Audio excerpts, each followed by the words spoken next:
सपनाको दुनियाँमा हराइरहेको थिए, जीवनले झट्का दियो।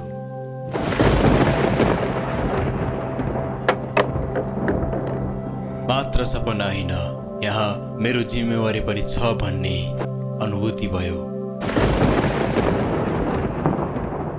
परिवारको जिम्मेवारी जुन मेरो आफ्नै हो, त्यो जिम्मेवारीमा म यसरी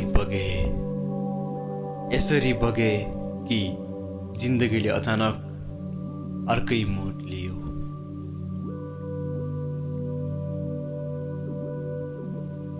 आज म अन्धकार कोठाबाट उज्यालो संसार हेर्छु र भित्री सोधिरहन्छु, काश म पनि त्यो उज्यालोमा हुन्थे।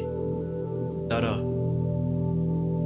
यहाँ त सबैको कथामा कुनै न कुनै दुःख मिसिएको रहेछ।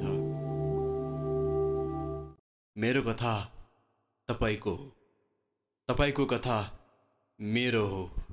यो हाम्रो कथा हो, यो सबैको कथा हो।